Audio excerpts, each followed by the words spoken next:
ঈদ মুবারক, লিল্লাহি তাকবীর। গরুখোর জিন্দাবাদ জিন্দাবাদ। কোরবানির ঈদ এলো মুমিন, কোরবানির ঈদ এলো।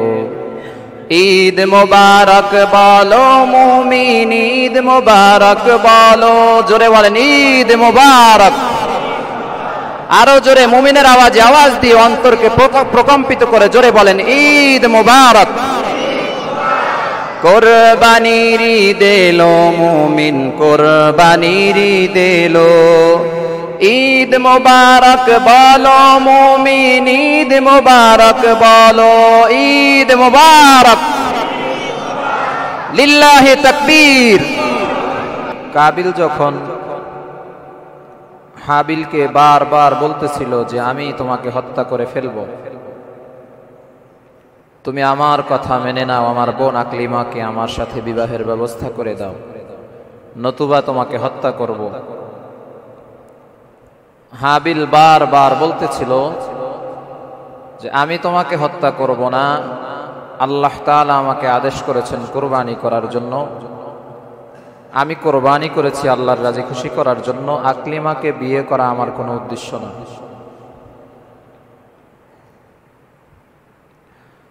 হাবিল যখন এই কথা বলতেছিল, কাবিলকে বারবার শয়তান ধোঁকা দিচ্ছে, হে কাবিল তুমি তোমার ভাই হাবিলকে হত্যা করে ফেলো, হাবিলকে যদি হত্যা করে ফেলো তাহলেই তুমি আকলিমাকে বিয়ে করতে পারবে। শয়তানের ধোঁকায় বারবার পড়তে শুরু করেছে কাবিল।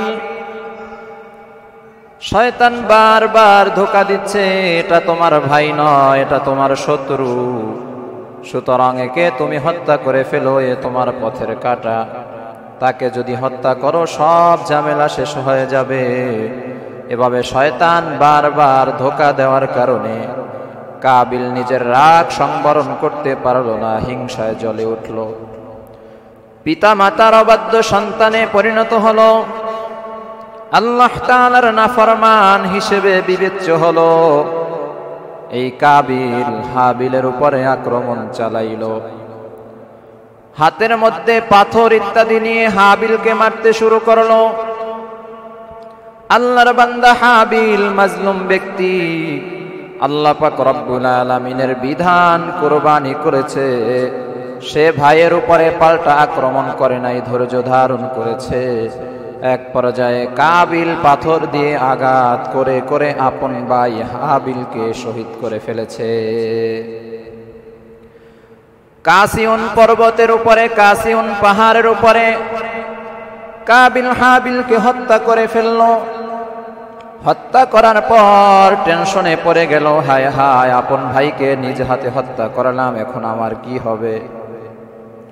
এই লাশ আমি কোথায় রাখবো, লাশ কোথায় ফেলে দিব? টেনশনের মধ্যে পড়ে গেল, চিন্তার মধ্যে পড়ে গেল। আল্লাহ পাক রব্বুল আলামিন আসমান থেকে কাক পাঠাইলেন, কাক যাও যাও, কাসিউন পর্বতের উপরে আমার বান্দা হাবিলকে হত্যা করা হয়েছে, কাসিউন পর্বতে যাও। আসমান থেকে আল্লাহর আদেশ পাওয়ার পরে দুটি কাক কাসিউন পর্বতের উপরে এসে উপস্থিত হয়েছে। মুহূর্তের মধ্যেই একটি কাক দুনিয়া থেকে বিদায় নিয়ে চলে গেল, মৃত্যুর কোলে ঢলে পড়ল। জীবিত কাকটি কাবিলকে দেখাচ্ছে কোনো প্রাণী যদি মৃত্যুবরণ করে তাহলে কিভাবে দাফন করতে হয়। কাক তার ঠোঁট দিয়ে মাটি খুঁড়তেছে, মাটি খুঁড়তেছে, মাটি খুঁড়ে গর্ত করে কবরের মতো বানাইয়া মৃত কাকটাকে ওই গর্তের মধ্যে রেখে উপর থেকে মাটি দিয়ে দিল। কাবিল বুঝতে পারলো যে আমাকেও এই কাজ করতে হবে। কাবিল হাতের মধ্যে কোদাল ইত্যাদি অস্ত্র নিয়ে এবার কবর খনন শুরু করে দিয়েছে। কবর খনন করে আপন ভাই হাবিলকে কবরস্থ করে কাসিউন পর্বতের উপর থেকে বাড়িতে চলে আসছে।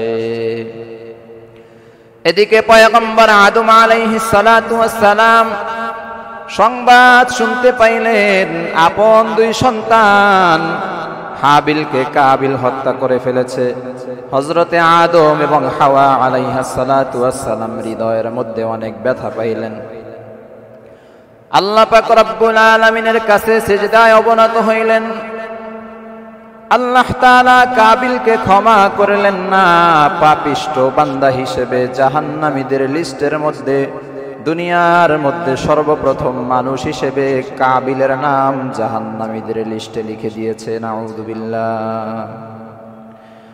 সম্মানিত হাজিরিন, এই যে হাবিলকে হত্যা করা হলো, পৃথিবীর প্রথম হত্যা হলো হাবিল। আপন ভাই কাবিল হাবিলকে হত্যা করেছে। প্রথম হত্যাকারী ব্যক্তি হলো কাবিল। কিয়ামত পর্যন্ত যত মানুষকে হত্যা করবে, প্রত্যেক হত্যাকারীর যেই গুনাহ হবে, প্রত্যেকের গুনার একটা ভাগ, গুনাহের একটা অংশ কাবিলের আমল নামায় কিয়ামত পর্যন্ত যেতেই থাকবে। নাউযুবিল্লাহ। পাপাচার, হত্যার পাপাচার যে ব্যক্তি শুরু করেছে দুনিয়ার মধ্যে, সর্বপ্রথম কিয়ামত পর্যন্ত যত হত্যা হবে সবার যে গুনাহ হবে, এর গুনাহের একটা ভাগ কাবিলের আমল নামায় যুক্ত হবে। ওরকম ভাবে কোনো ব্যক্তি দুনিয়াতে যদি কোনো ভালো কাজের সিস্টেম চালু করে, নেকির কাজ, ওই ব্যক্তিরও আমল নামায় কিয়ামত পর্যন্ত ওই নেকির কাজের একটা অংশ যেতেই থাকবে। সুবহানাল্লাহ। সম্মানিত হাজিরিন,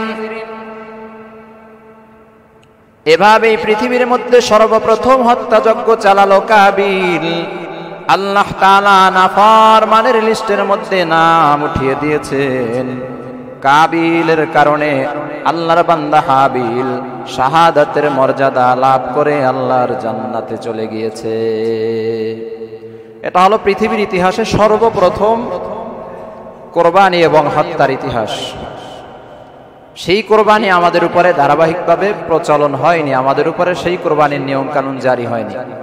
ধাপে ধাপে এসে পয়গম্বর ইব্রাহিম আলাইহিস সালাতু ওয়াস সালাম যে কোরবানি করেছেন, সেই কোরবানির আমল আল্লাহ তাআলা পছন্দ করে উম্মতে মুহাম্মাদের উপরেও সেই কোরবানির আমলকে ওয়াজিব করে দিয়েছেন। সুবহানাল্লাহ।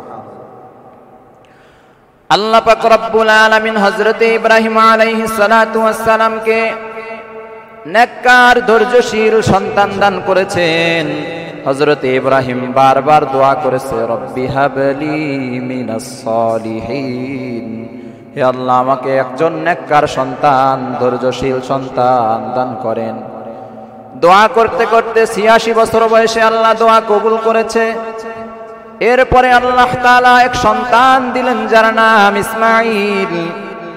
এ সম্পর্কে আল্লাহ পাক রব্বুল আলামিন সূরাতুস সাফফাতের ১০১ নম্বর আয়াতের মধ্যে বলেছেন, ফাবাশশারনাহু বিগুলামিন হালিম। আমি ইব্রাহিমের দোয়ার বরকতে এক সন্তান দান করেছিলাম। কেমন সন্তান? সন্তানটা হলো এমন পরম ধৈর্যশীল, এত পরিমাণে ধৈর্য আল্লাহ তাআলা হযরতে ইসমাঈলকে দিয়েছেন যে নিজ বাবা ছুরির সামনে শোয়াইয়া দিছে, গলার মধ্যে ছুরি চালিয়ে দিয়েছে, তবুও ইসমাঈল ধৈর্য হারা হয় না। সুবহানাল্লাহ। এত পরিমাণে ধৈর্য আল্লাহ তাকে দিয়েছেন। দেখতে হবে না সন্তানটা কার, বাবাও তো প্রচুর পরিমাণে ধৈর্যশীল।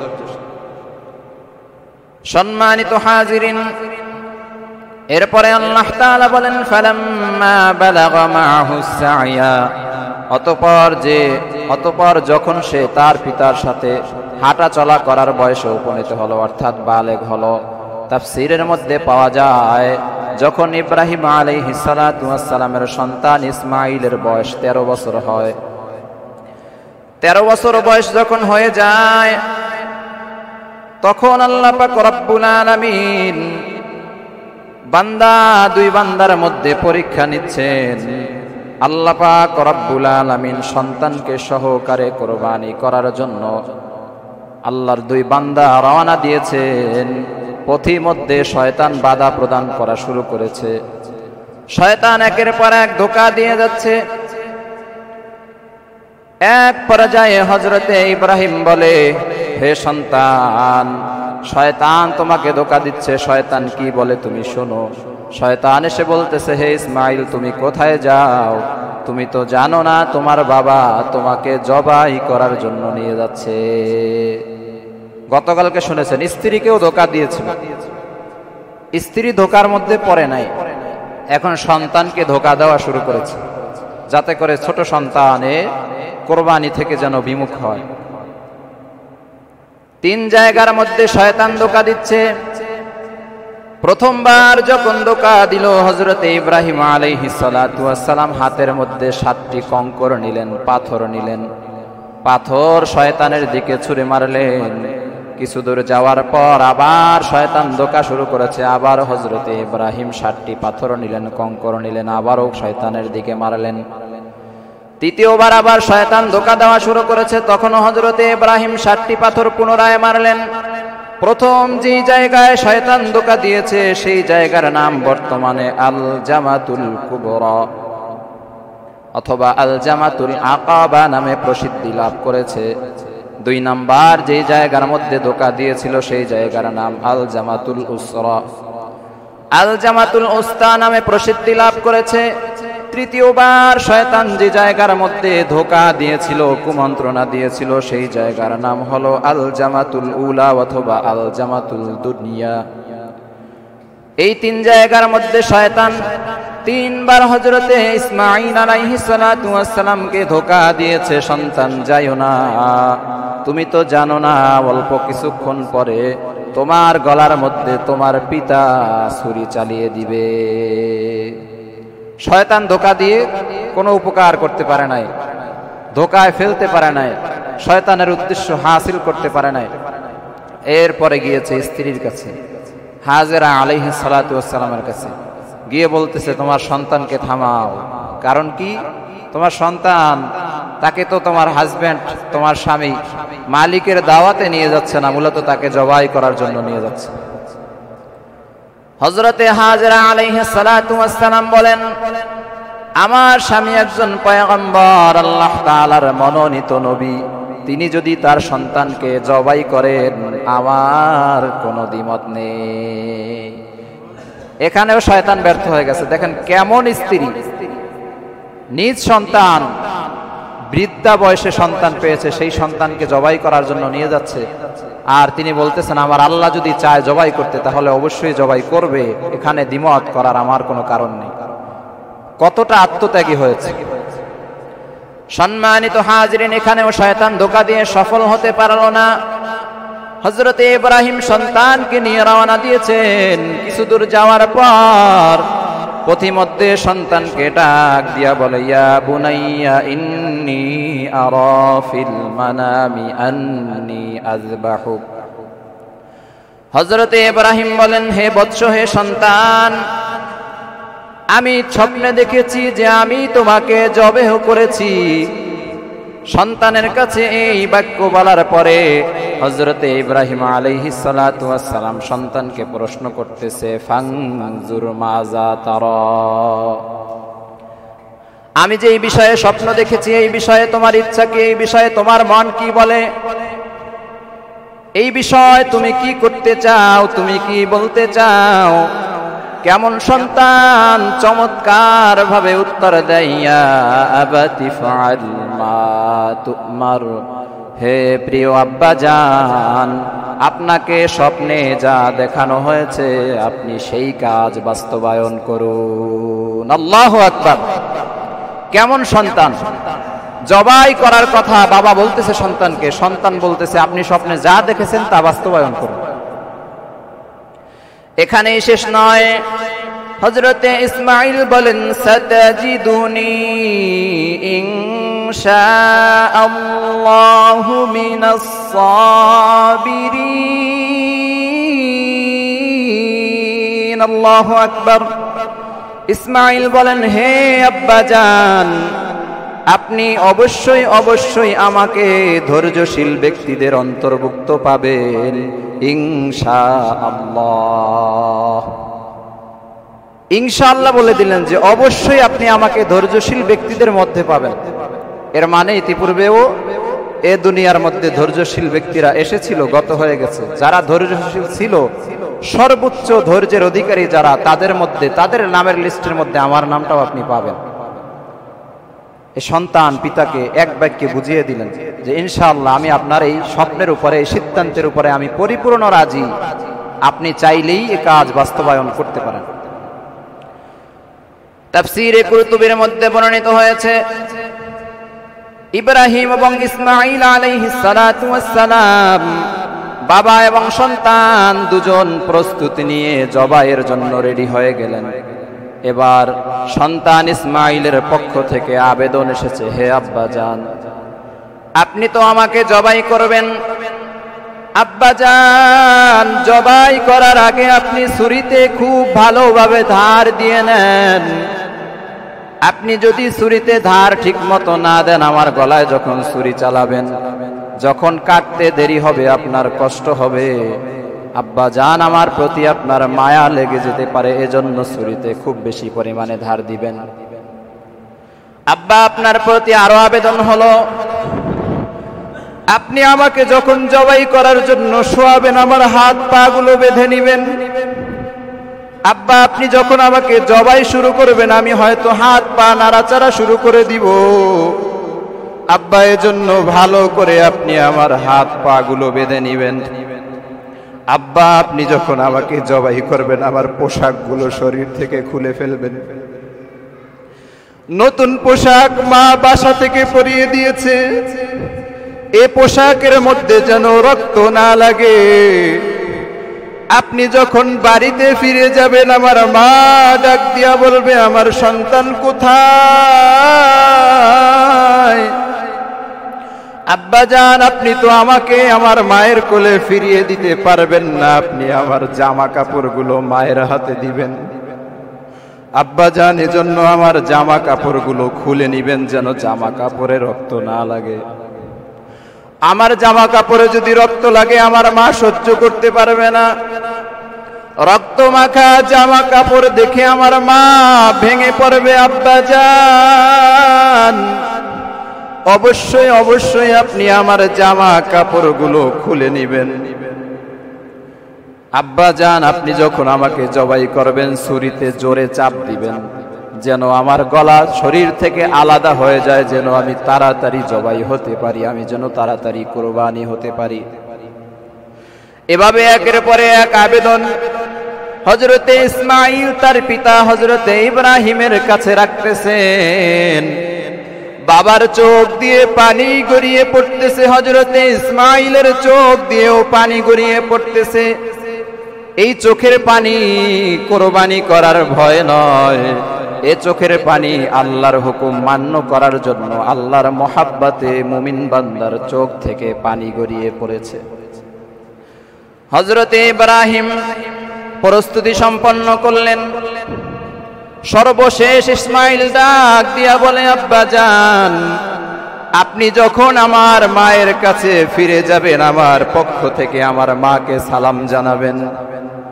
সালাম জানিয়ে জামা কাপড়গুলো আমার মায়ের হাতে দিয়ে বলবেন, তোমার সন্তানকে মালিক কবুল করে নিয়েছে, দুনিয়াতে আর সন্তানের আশা করিও না, তোমার সন্তান জান্নাতে আছে, জান্নাতে গেলে দেখা হবে। সুবহানাল্লাহ। কেমন সন্তান? তিনি জানেন যে আমাকে কিছুক্ষণ পরে কোরবানি করা হবে, আমার শরীর থেকে মাথাকে আলাদা করা হবে। এটা জানার পরেও কি পরিমাণ ধৈর্যের পরীক্ষা তিনি দিয়েছেন, কি পরিমাণ সবর করেছেন, কি পরিমাণ ধৈর্য ধরেছেন। তিনি অস্ত্রের সামনে, ছুরির সামনে নিজেকে সুপর্দ করেছেন। সম্মানিত হাজিরিন, ইব্রাহিম আলাইহিস সালাতু ওয়াস সালাম পরিপূর্ণ প্রস্তুতি নিয়ে ফেললেন। যখন ছুরি চালাবেন, এ সম্পর্কে কিতাবের মধ্যে এসেছে, as-সিকিনু দারাবাল্লাহু সাফিহাতুম মিন নুহাসিন।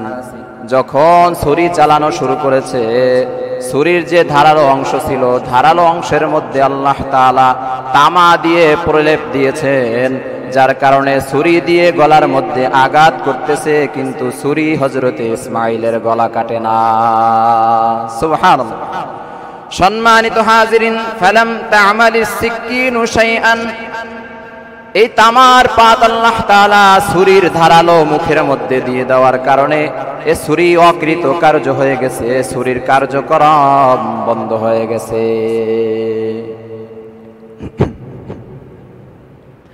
ইব্রাহিম আলাইহিস সালাতু ওয়াস সালাম বারবার চেষ্টা করতেছেন, কিন্তু জবাই হচ্ছে না। সন্তান বলতেছে, আব্বা জান, হয়তোবা আপনি ছুরিতে ভালোভাবে ধার দিতে পারেন না, আবার ধারালো করে নেন, আবার ধার দিয়ে নেন।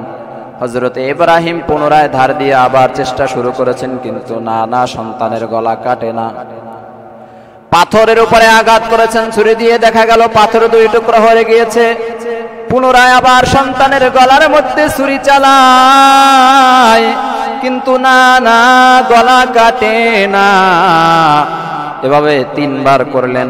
3 বার করার পরে আল্লাহ পাক রব্বুল আলামিন আসমান থেকে আওয়াজ দিয়ে বলেন, কদ সাদ্দাকতার রুয়া ইন্না কাযালিকা নাজজিল মুহসিনিন। হে ইব্রাহিম, থেমে যাও, তুমি তোমার স্বপ্ন বাস্তবায়ন করে ফেলেছো। সুবহানাল্লাহ। সম্মানিত হাজিরিন, আল্লাহ তাআলা বলেন, ইন্না কাযালিকা নাজজিল মুহসিনিন। আল্লাহ তাআলা এভাবেই সৎ কর্মশীলদেরকে প্রতিদান দিয়ে থাকেন। এরপরে হযরতে ইব্রাহিম আলাইহিস সালাতু ওয়াস সালাম মনে মনে ভাবলেন যে হয়তোবা সন্তান জবাই হয়ে গেছে, যার কারণে আল্লাহ তাআলা আমাকে বলেছেন যে স্বপ্ন বাস্তবায়ন হয়েছে। জবাই হয়েছে এই চিন্তা করে চোখের কাপড় খুললেন।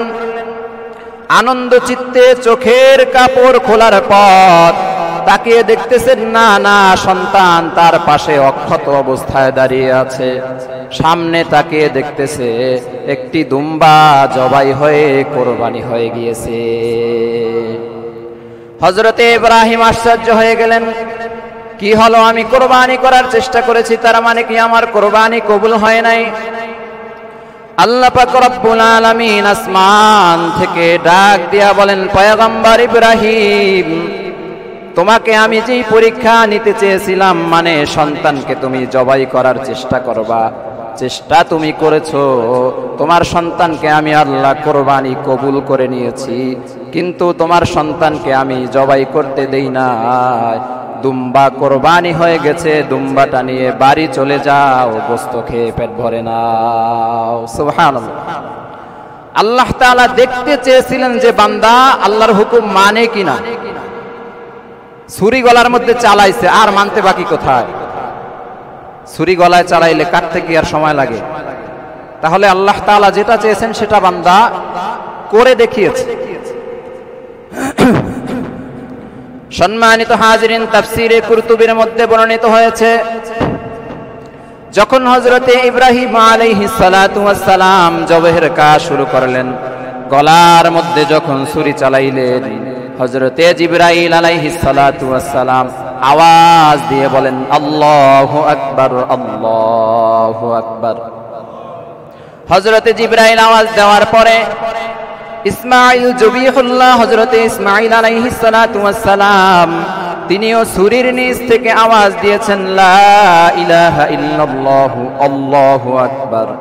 এরপরে হযরতে ইব্রাহিম আলাইহিস সালাতু ওয়াস সালাম বললেন, আল্লাহু আকবার, আল্লাহু আকবার, ওয়ালিল্লাহিল হামদ। এটাকে তাকবীরে তাশরিক বলা হয়। এই তাকবীর 3 ব্যক্তির মাধ্যমে আল্লাহ তাআলা সম্পন্ন করলেন। এই 3 ব্যক্তির জবান থেকে তাকবীরের 3 খণ্ড উচ্চারণ করালেন। এই তাকবীরকে আল্লাহ তাআলার কাছে এত বেশি পছন্দনীয় হয়েছে, আল্লাহর কাছে এত বেশি ভালো লেগেছে, উম্মতে মুহাম্মাদির জন্য 9 জিলহজ থেকে 13 জিলহজ, 9 জিলহজ ফজর থেকে 13 জিলহজ আসর পর্যন্ত এই তাকবীরে তাশরিক আল্লাহু আকবারের ধ্বনি পাঠ করা ওয়াজিব করে দিয়েছে। আল্লাহর কাছে খুব বেশি পছন্দ হয়েছে।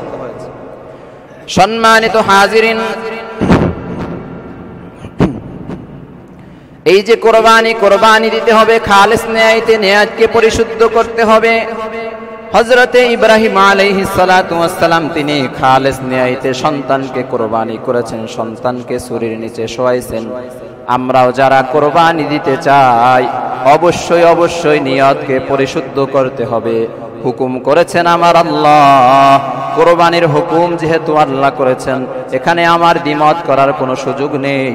আল্লাহর হুকুম মানতে আমি বাধ্য। মুহাব্বতের সাথে আমরা গরু কোরবানি করব ইনশাআল্লাহ। কুরবানি দাও খালেস দিলে হবেন খুশি আল্লাহ তাআলা। ত্যাগ মহিমায় রাঙাও জীবন পরাবে রব নেকির মালা। বিধান মানো বিধান মানো বিধান মানো বিধান মানো আসমানি। কুরবানি দাও কুরবানি দাও কুরবানি দাও কুরবানি। আল্লাহ যেন আমাদের কুরবানি কবুল করেন, সবাই বলেন আমিন। সম্মানিত হাজিরিন, এই কুরবানির মাধ্যমে আমাদের শিক্ষা রয়েছে। কুরবানির বিধান যে আল্লাহ তাআলা আমাদেরকে দিয়েছেন, এই বিধানের মাধ্যমে দুনিয়া এবং আখিরাতের সফলতা রয়েছে। এক নম্বরের শিক্ষা হলো একাত্মবাদ শিক্ষা, তাওহীদ শিক্ষা করা।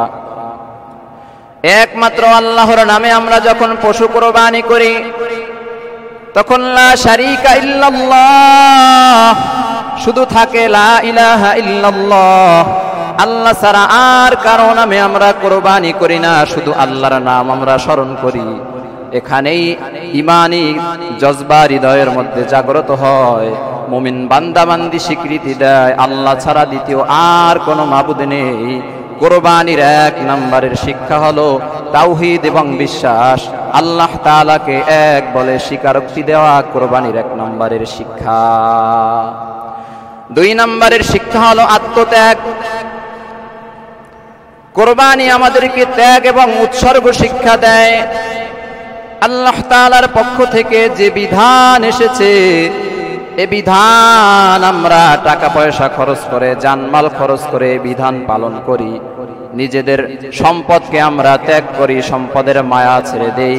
কুরবানির দ্বিতীয় নম্বরের শিক্ষাটা হলো আত্মত্যাগ করা, অর্থাৎ নিজের মাল সম্পদ ইত্যাদি বিসর্জন দেয়া। কুরবানির তিন নম্বরের শিক্ষা হলো ইখলাস, অর্থাৎ নিয়ত।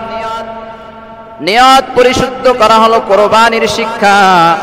নিয়ত যদি বিশুদ্ধ হয়, আল্লাহ তাআলা নিয়তের বদৌলতে প্রত্যেক ভালো কাজে অধিক পরিমাণে নেকি দান করেন। আর নিয়ত যদি খারাপ হয়, অধিক পরিমাণে নেকি করার পরেও আল্লাহ তাআলা ওই নেকির বদলে কোনো নেকি দেন না। অনেক ভালো কাজ আমরা করতে পারি, কিন্তু ভালো কাজের প্রতিদান আল্লাহ দিবেন না যদি নেয়াতে কি থাকে, ঝামেলা থাকে, গরমিল থাকে। কুরবানি করার ক্ষেত্রেই যদি আমাদের নেয়াত থাকে, অনেকবার বলেছি যে সমাজের মানুষকে দেখানো বা আত্মীয় স্বজনকে খুশি করা, এই ধরনের চিন্তা ভাবনা থাকলে এই নেয়াতে গরমিল হয়ে গেল, ইখলাস থাকলো না। এই নেয়াতে সমস্যা হলেই এই আমলের মাধ্যমে নেকি পাওয়া যাবে না। কুরবানির 4 নম্বরের শিক্ষা হলো খোদাভীতি, অর্থাৎ তাকওয়া। কুরবানি আমাদেরকে খোদাভীতি এবং তাকওয়া শিক্ষা দেয়। বান্দাবান্দির সম্পদ আছে, বান্দাবান্দি চাইলে কুরবানি করতেও পারে, নাও করতে পারে, তারপরেও কেন কুরবানি করে? এই কুরবানির মাধ্যমে মুমিন বান্দা এটা স্বীকৃতি দেয়, আমি আল্লাহ তাআলাকে ভয় করি। হৃদয়ে আল্লাহ তাআলার মহব্বত আছে, হৃদয়ে আল্লাহ তাআলার মহব্বত আছে এবং আল্লাহর ভয় আছে।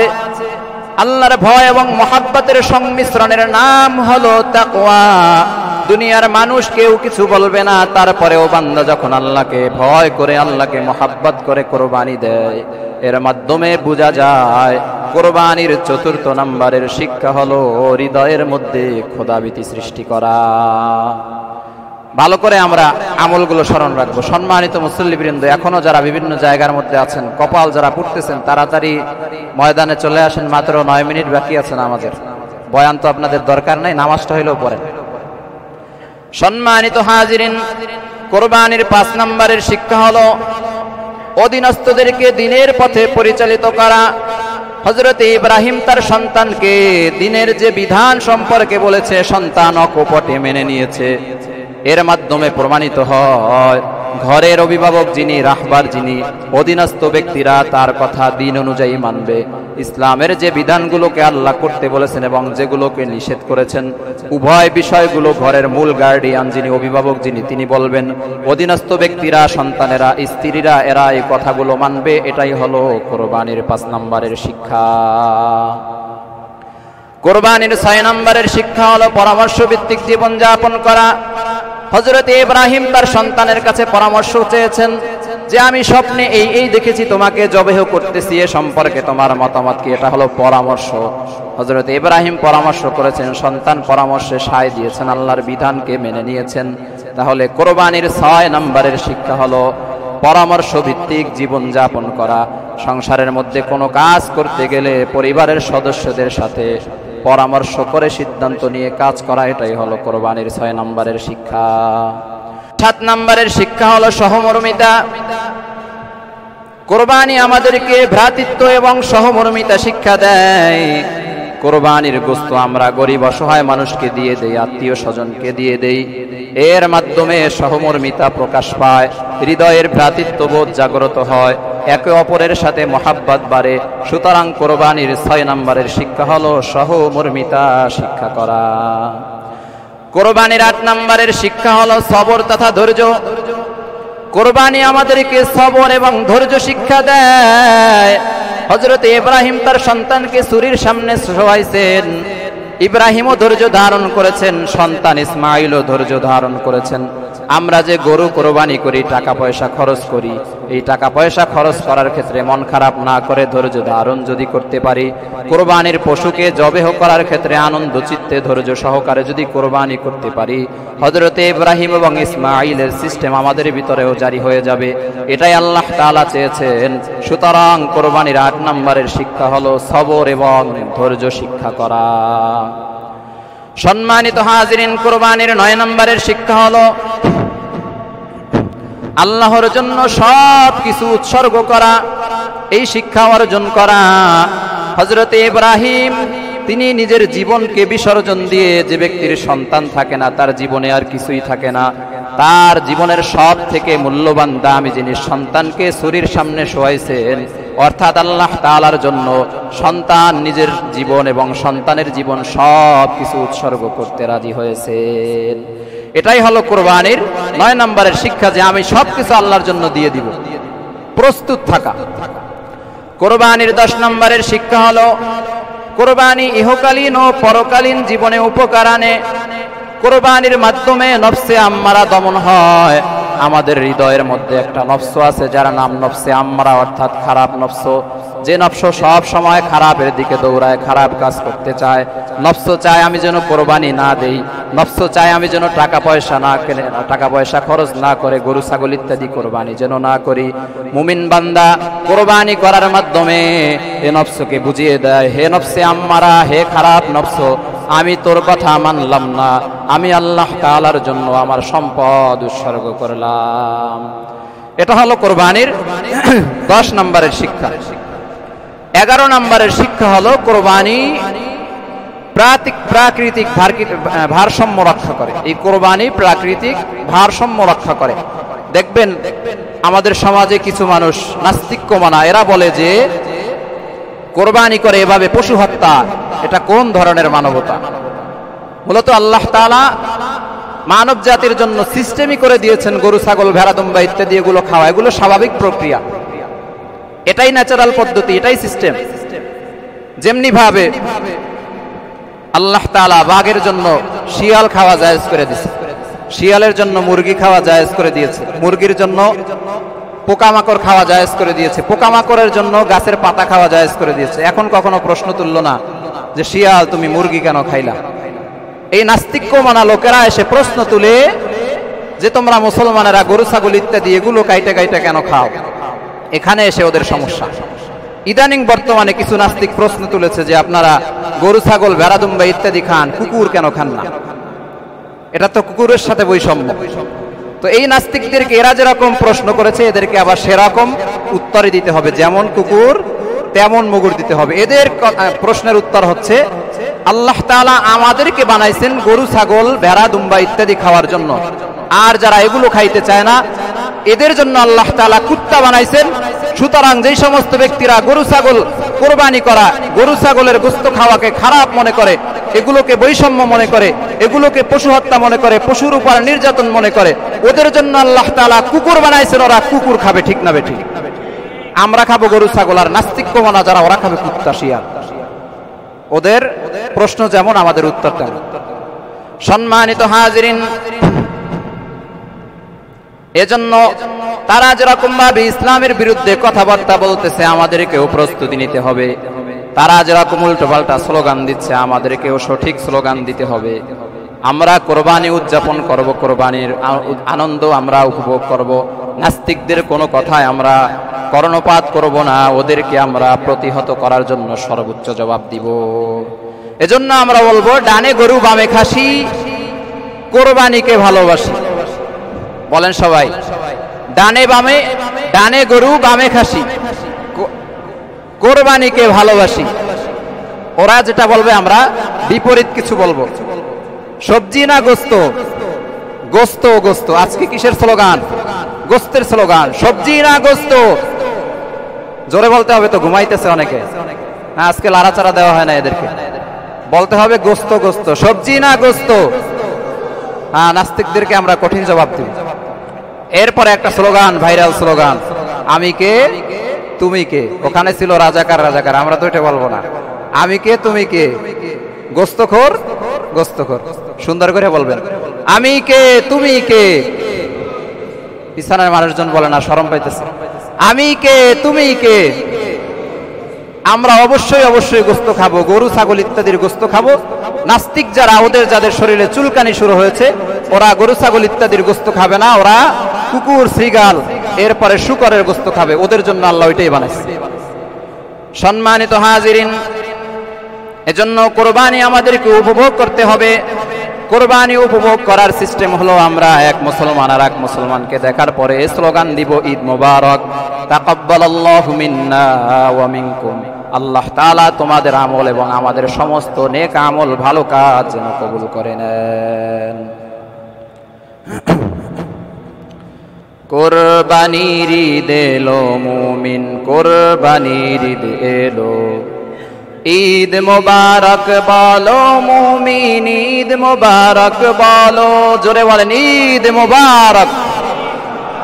আরো জোরে মুমিনের আওয়াজে, আওয়াজ দিয়ে অন্তরকে প্রকম্পিত করে জোরে বলেন, ঈদ মোবারক। কোরবানির ঈদ এলো মুমিন, কোরবানির ঈদ এলো। ঈদ মোবারক বলো মুমিন, ঈদ মোবারক বলো। ঈদ মোবারক, লিল্লাহি তাকবীর। গরুখোর গরুখোর জিন্দাবাদ জিন্দাবাদ।